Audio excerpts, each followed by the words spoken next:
A partir de esta semana vamos a comenzar embriología, son 7 igual sesiones. De manera progresiva vamos a ir hablando sobre aspectos generales, sobre todo. En algunas partes nos vamos a detener, vamos a revisar algunos aspectos moleculares, pero no vamos a entrar mucho al detalle. Entonces vamos a ver el inicio de la vida. Primero tenemos que entender algunos aspectos desde el punto de vista hormonal. Existe lo que se denomina el eje hipotálamo-hipófisis o hipotálamo-hipofisiario. El hipotálamo y la hipófisis están en la base del cerebro y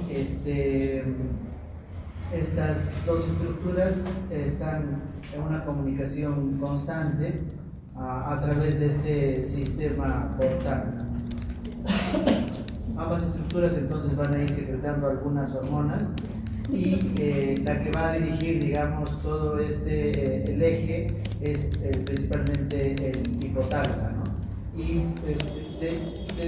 solamente enfocándonos en la parte de lo que nos tocaría en embriología, tendríamos a lo que se denomina la hormona GnRH. ¿Sí? La hormona GnRH es la que va a dirigir justamente a las gónadas para la producción de al hipófisis para la producción de FSH y LH, ¿no? Entonces, como ven acá en la imagen, solamente nos vamos a enfocar a esas dos hormonas. El resto ustedes vamos a tener seguro varias clases o sesiones en fisiología, en endocrinología, y van a repasar o revisar esto con más detalle.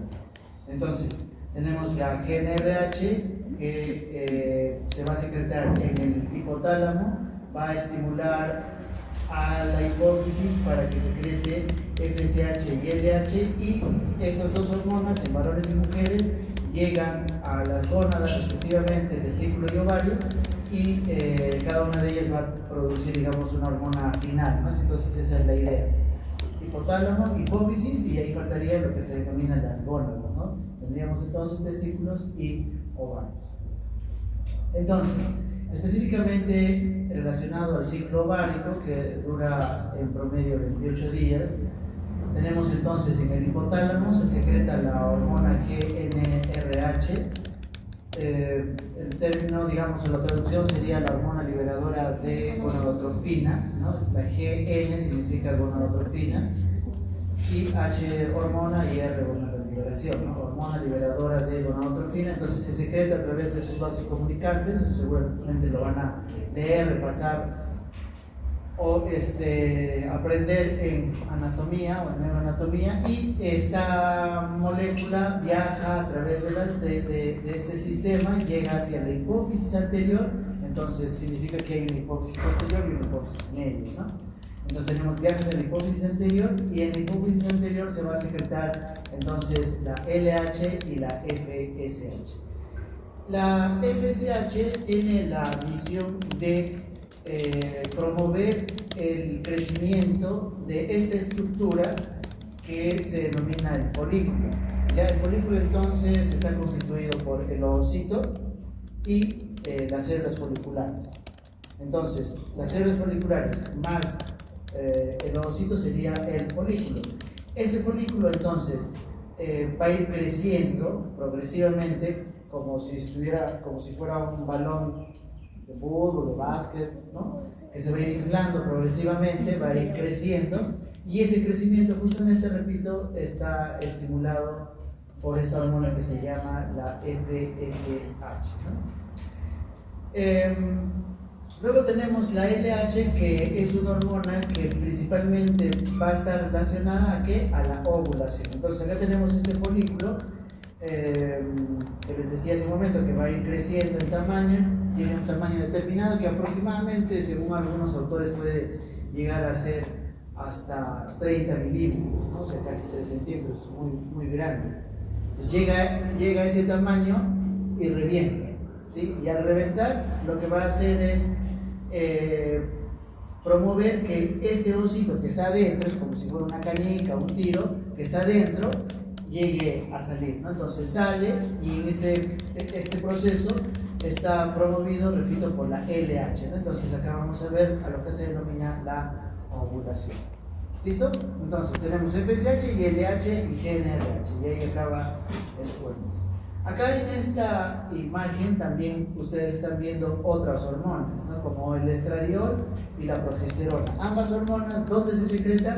Se secretan justamente en el folículo, ¿sí? El folículo es el que va a ir secretando estas hormonas, pero ¿cuál es la intención? Contrarregular, ¿sí? Va a haber una contrarregulación o lo que se llama retroalimentación. Entonces, le va a decir, ya sea a la hipófisis anterior o al hipotálamo, ya no secretes mucho FSH o LH o incluso GnRH porque yo estoy ya en proceso de crecimiento, ¿sí? Esa es la idea, regular, porque si no existiría esta regulación, siempre se estaría secretando FSH y LH de manera constante y esa no es la intención. Además, como ven ustedes en esta imagen, el folículo también secreta otras hormonas como la folistatina, la inhibina y la activina, que también tiene esa misma función. Ahora, el folículo también va a secretar lo que es la relaxina junto con el estradiol y la progesterona, o sea, no solamente tienen esa función de retroalimentar y decirle al hipófisis, al hipotálamo, no secretes más hormonas, sino también llegan a ser tejido femenino para tener diferentes funciones. Ahora, este folículo que se rompió y que dejó libre al ovocito se va a convertir en lo que se denomina el cuerpo amarillo, ¿sí? El cuerpo amarillo. Este cuerpo amarillo también secreta estas hormonas y esta eventualmente permanece, si es que existe fecundación, hasta las 12 semanas aproximadamente. Bien. Preguntas.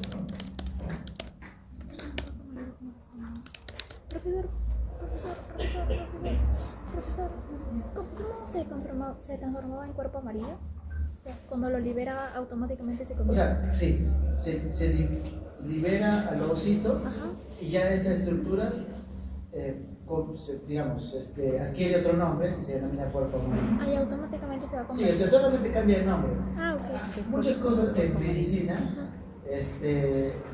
creo que las han hecho un poco para complicar la existencia.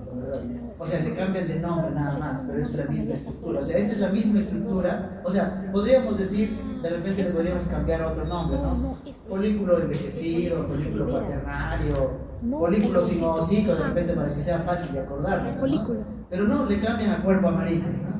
¿Por qué le llaman cuerpo amarillo? Porque, bueno, o sea, desde un punto de vista macroscópico se ve de color amarillo, por eso se le dice cuerpo amarillo.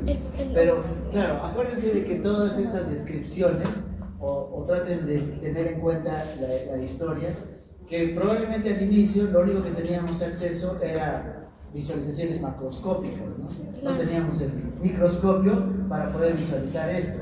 Claro, ahora, digamos, las cuestiones nuevas que van a ir apareciendo van tratando de hacer una organización, una taxonomía un poco más coherente, que tenga sentido para cualquier persona, ¿no? Porque claro, uno lee, dice cuerpo amarillo, pasará de repente 2 semanas después de la evaluación y seguro se van a olvidar qué cosa es el cuerpo amarillo, no me acuerdo, ¿no?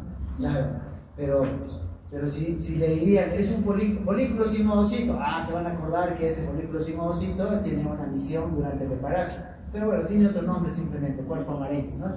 Y este cuerpo amarillo, como vamos a ver más adelante, se convierte en cuerpo albicans o cuerpo blanco, que en realidad es un folículo ya degenerado, principalmente. O sea, lo pierde todas las células y va a tener tejido conectivo. Que es lo que justamente vemos acá en esta imagen, ¿no? Entonces, estos folículos, sí. Tenía una pregunta acerca de la folistatina, la inhibina, esos como están implicados en la regulación, o sea, como que se mueven, no como hacia adelante, sino más bien como.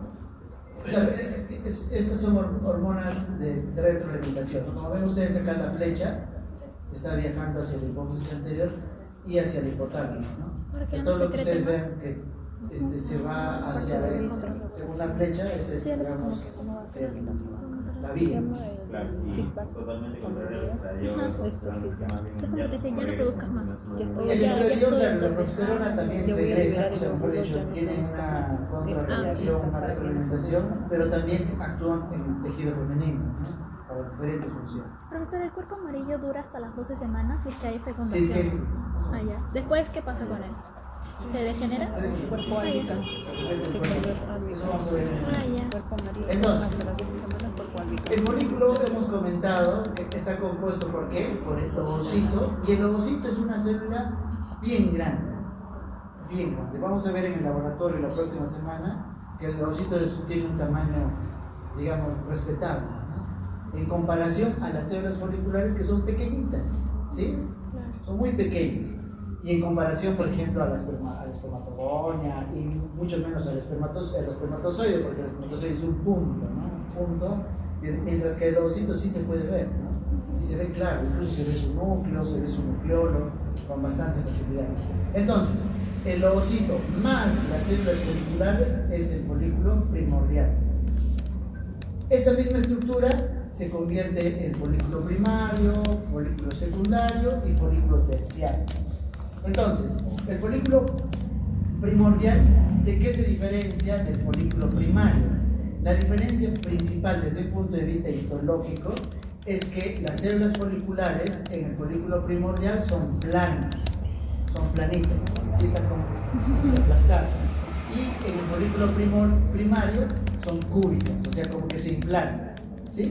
Las células foliculares se inflan y son medio cuadradas. Y este folículo primario puede ser unilaminar, como vemos acá, o sea, una sola lámina, o multilaminar, múltiples capas, ¿sí? Ahora, ¿cómo yo diferencio un folículo primario multilaminar de un folículo secundario? La diferencia es que en el folículo secundario va a aparecer esta estructura que se conoce como el antro folicular. Esta estructura, antro folicular. ¿Qué es el antro folicular? Es un espacio solamente en el que se va a ir llenando de líquido, que es, el nombre del líquido es líquido antral, se llena de líquido y ese líquido va a ir aumentando en volumen progresivamente con la intención de ¿qué? De promover justamente su crecimiento, ¿sí? Va a ir creciendo.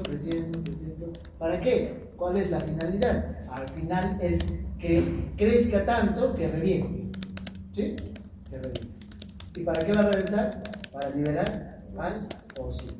Entonces, y uno dirá, entonces, ¿cómo yo diferencio el folículo secundario del grafiano o el terciario? También se llama folículo de Graf, grafiano o terciario, por el tamaño. O sea, porque ustedes podrían decir, ese también tiene el antro, que es toda esta estructura. Sí, tiene el antro, que es toda esta estructura. Pero el tamaño de un folículo terciario está entre 20 y 30 milímetros aproximadamente. 20.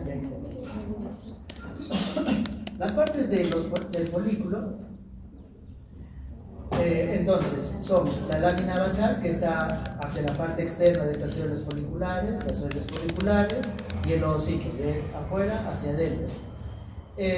Mientras va creciendo el folículo, va a ir teniendo otras estructuras como adicionalmente las células de la teca o la teca folicular, ¿no? Que son células medio planas, ¿sí? Un poco más pequeñas de hecho, y estas células de la teca se van a dividir en dos estructuras: las células de la teca interna, que están pegadas a las células foliculares, que son estas de acá, y luego tenemos las células de la teca externa, ¿no? Teca interna, teca externa.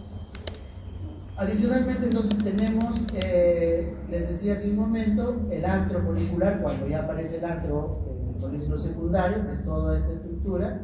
Luego tenemos a las células que van a anclar al ovocito, o sea, hay un conjunto de células que son como sus chaperonas, que la van a rodear, ¿no? Este conjunto de células van a anclar hacia el ovocito, porque si no el pobre ovocito estaría yéndose de un lado para otro, ¿no? Entonces tiene que estar anclado durante el crecimiento de esta célula, de este folículo. Y esas células que anclan se conocen con el nombre de cúmulo o óforo. Cúmulo o óforo, o cúmulus o óforos. ¿Sí? Ese es el nombre, el conjunto de células que anclan al ovocito, al folículo. Y luego tenemos adicionalmente las células que van a rodear específicamente al ovocito se conoce con el nombre de corona radiata o corona radiata también. ¿Sí? Ahora, esas células foliculares, las células que están, digamos, que van a ser la pared del folículo, se conoce como el nombre de membrana granulosa. ¿Sí? También algunos autores le llaman membrana granulosa parietal, ¿no? Parietal significa de pared, ¿no? ¿Okay? Membrana granulosa parietal. Y hay una estructura medio interesante, o muy interesante en todo caso, que se conoce con el nombre de zona pelúcida, que es un conjunto de glicoproteínas que están por fuera de la membrana celular del ovocito, ¿sí? Y que también cuando veamos nosotros a la microscopía se va a diferenciar con mucha facilidad. Entonces tenemos la zona pelúcida.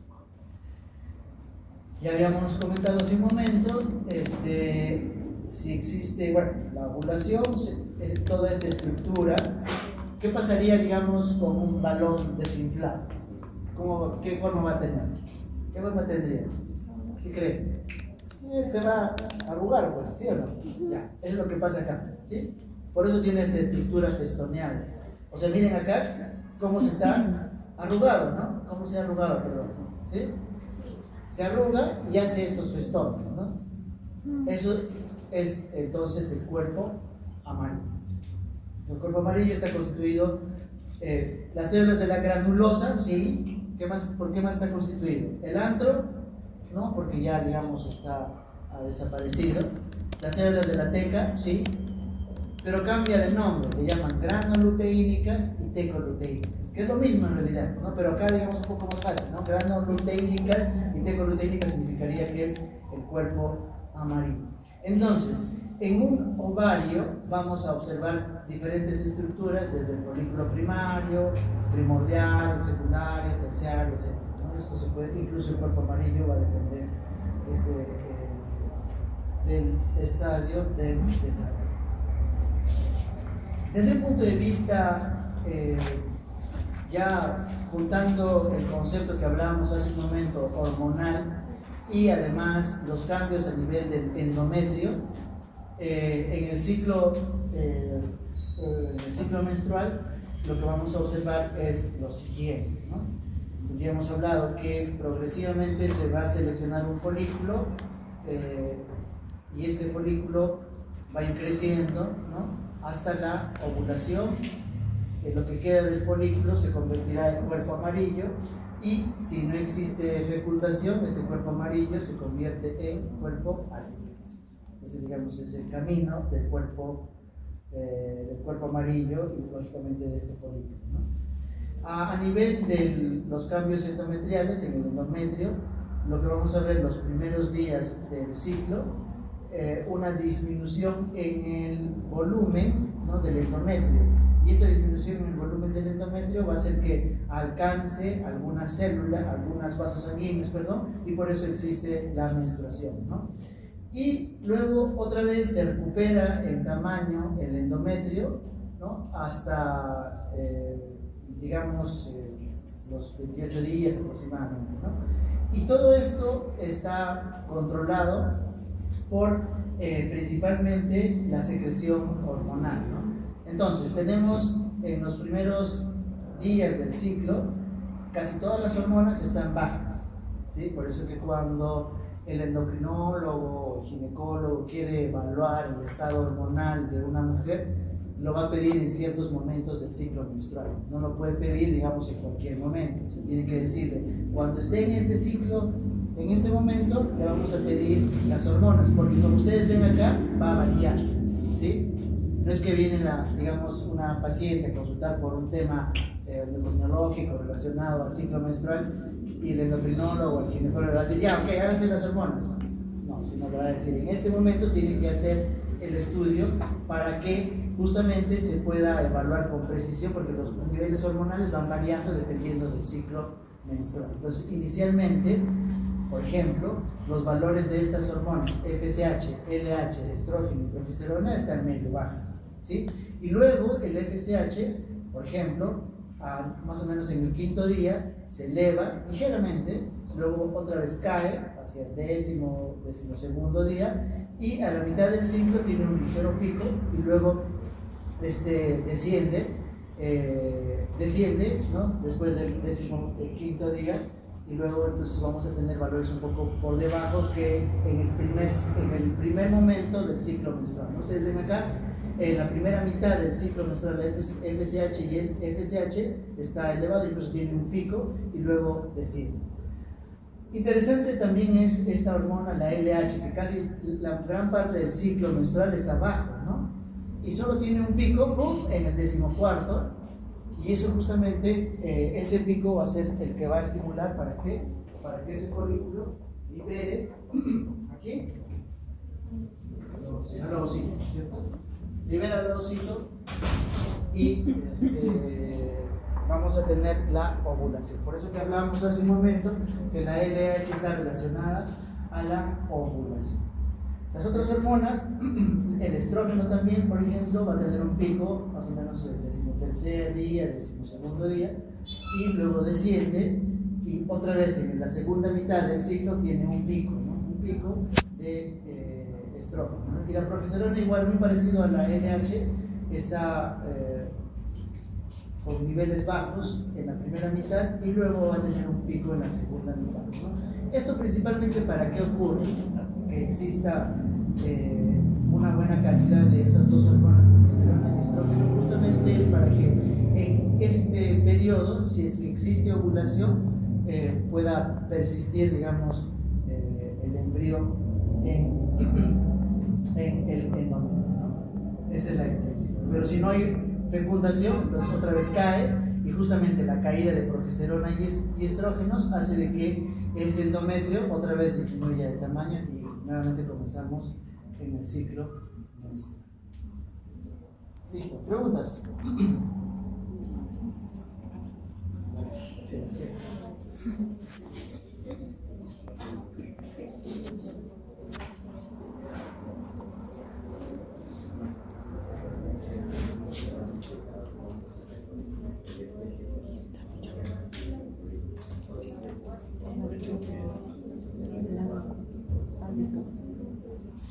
Listo. Entonces, vemos acá qué es lo que ocurre. ¿Qué es lo que ocurre con la FSH-LH en el varón? Primero, también recordar, tenemos a la GNRH, también hay algunos autores que le llaman FSH, LH, RH. ¿Sí? Este término es lo mismo que GNRH, por si acaso, ¿ya? Lo mismo, ¿sí? Porque es hormona liberadora de FSH y LH, pero también se conoce con el nombre de gonadotrofinas. La FSH y la LH se conocen con el nombre de gonadotrofinas. Entonces, veamos acá, muy parecido lo que hablábamos hace un momento. Esta va a liberar a la LH y la FSH, ¿no? La LH estimula la síntesis de hormonas sexuales masculinas por las células de Leydig, ¿no? Que es estas células que están por fuera de lo que son estos cordones, o los túbulos seminíferos, perdón, los túbulos seminíferos que están por fuera. Y la FSH estimula las células de Sertoli, que son estas células que van a dar soporte al túbulo seminífero. Un poco más sencillo, lógicamente, no hay este ciclo, ¿sí? Y muy parecido a lo que hablábamos hace un momento, tenemos entonces a las hormonas sexuales masculinas, la testosterona, el andrógeno, etcétera, que justamente parecido a lo que hablamos hace un momento, vamos a tener una retroalimentación, ¿no? Retroalimentación para que no se libere mucho la LH y la FSH. Para acordarnos algunos aspectos, la LH estimula a las células de Leydig, LL, ¿ya? L, para que se acuerden. LH, Leydig, LH, Leydig, ¿sí? Y la FSH a las células de Sertoli.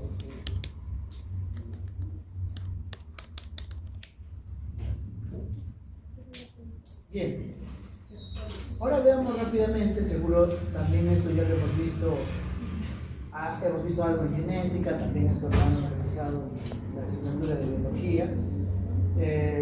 Algunos detalles específicamente relacionados a la gametogénesis Entonces tenemos el ovocito primario, que inicialmente tiene 46 cromosomas dobles, formará lo que es el ovocito secundario, y luego tenemos el ovocito maduro, ¿no?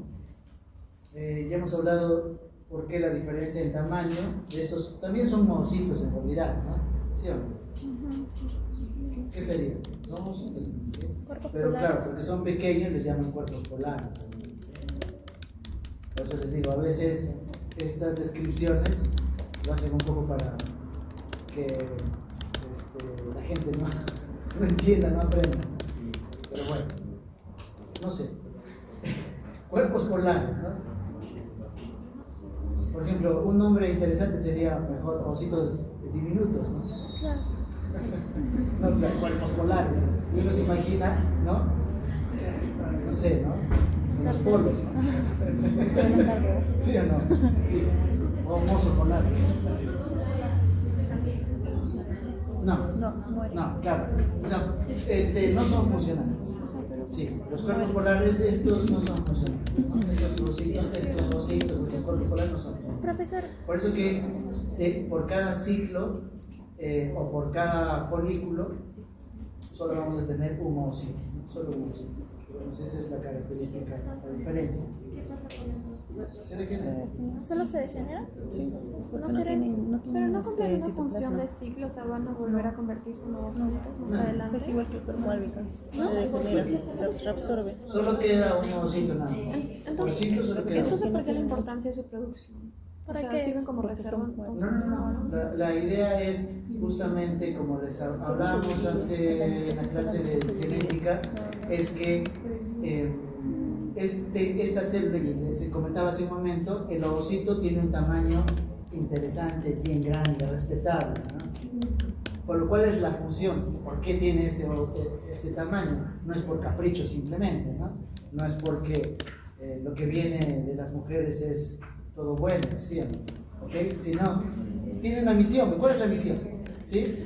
De poder, porque va a tener toda la maquinaria de ribosomas, mitocondrias, etc. Esa es la finalidad, pues, ¿no? No es que simplemente es al azar, ¿sí?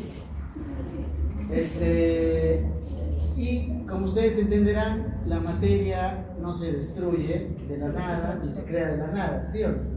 Pues de algún lado tiene que salir la correa, pues, ¿no? ¿Sí o no? De algún lado tiene que salir la correa. Entonces, ¿de dónde va a salir? Justamente lo que el citoplasma, los ribosomas, etcétera, es entregado por estos cuerpos polares al ovocito, digamos, final, ¿no? Al elegido, ¿sí? Que es este, ¿sí? Es por eso. Es esta célula la elegida, ¿no? La célula elegida es este ovocito y justamente le entrega todo y le va para que tenga un tamaño grande. ¿Y justamente para qué? Con la finalidad de que nosotros podamos tener la fecundación, etc. A diferencia en la gametogénesis, para la formación de las espermátides o espermátidas, el tamaño es igual, ¿sí? Y como les acabo de mencionar también hace un momento, que el tamaño del espermatozoide es muy pequeño. Ustedes van a ver en el laboratorio, ¿no? Van a ver la diferencia, ¿sí? Hoy día vamos a ver lo que es el vesículo, ¿sí? Y en la próxima clase vamos a ver lo que son los órganos, ¿no? Entonces, de espermatocito, vamos a ver un poco más adelante. Entonces, en la espermatogénesis, a ver chicos, escucho unas voces. Chicos. En la espermatogénesis, entonces, tenemos dos tipos o para la formación de los espermatozoides tenemos dos tipos de espermatogonias, ¿sí? Espermatogonias tipo A y tipo B.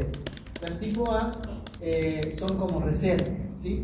Son como una reserva que pueden formarse como otra vez espermatogonias tipo A o espermatogonias tipo B, pero cuando forman las espermatogonias tipo B, a partir de este punto, mediante división mitótica, formará el espermatocito primario, ¿sí?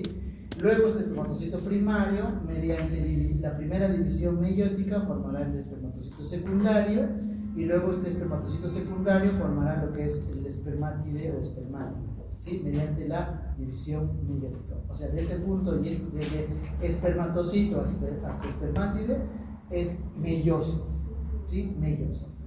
¿Ya? Meiosis. Acuérdense eso, ¿ya? De espermatocito a espermátide, o espermátida, es meiosis. Meiosis 1 y meiosis 2. ¿Ok? Y el espermatozoide, ¿Espermogénico? ¿hay división? No hay división. No. Solo se transforma, ¿sí? Empieza a disminuir de tamaño el núcleo progresivamente. ¿Y cómo esto se produce? ¿Gracias a qué? Gracias al reemplazo de las histonas. ¿Se acuerdan de las histonas? ¿Ustedes creen que ya se olvidaron de la genética? Ya no vamos a ver. Por proteínas especiales. ¿Qué son las histonas? ¿Se acuerdan? Que conforman al nucleosoma. ¿Qué son las histonas? Son las proteínas que van a ayudar a formar el nucleosoma. Los nucleosomas, claro. Entonces, estas histonas son reemplazadas por otras moléculas que se conocen como protaminas. ¿Sí? ¿Y cuál es la misión de esas protaminas? Muy parecido a lo que hablábamos de los cuerpos polares. No es que aparecen, porque queremos que simplemente ese espermatozoide sea pequeñito, Para ¿no? compactar el ADN. Porque en eso te convertirás. No, la finalidad es que, como a diferencia del ovocito que espera al espermatozoide, los espermatozoides tienen que llevar la información, tienen que movilizarse de alguna u otra forma y tienen que ser ligeros, pues. Entonces, ¿cómo se hace, cómo se aligera la carga? Disminuyendo el tamaño. ¿Y cómo se aligera eso? Reemplazando a las histonas por las protaminas. Se reemplazan las histonas por las protaminas y el núcleo se hace más compacto. ¿Sí? Por eso, como les acabo de mencionar, los espermatozoides son unos puntos, ¿no? ¿Ok? Entonces, hasta espermátide es meiosis, y de espermátide a espermatozoide se conoce como el nombre de espermogénesis. Vamos a ver más adelante. Ahora, hablábamos hace un momento que tenemos en los testículos, para la formación de los espermatozoides, ¿no? Tenemos los túbulos seminíferos, ¿no? Como su nombre dice, es como si fueran unos túbulos, como si fueran unas mangueras, ¿sí? ¿Ya? La pared de esa manguera sería esta estructura, que está compuesto por la célula de Sertoli, que es de color amarillo, que ven ustedes en la pantalla, ¿sí? De color amarillo. Y también estas células de Sertoli también se les conoce como nombre de células sustentaculares. ¿Por qué sustentaculares? Porque justamente ayudan a sostener a que estos se produzcan los espermatozoides.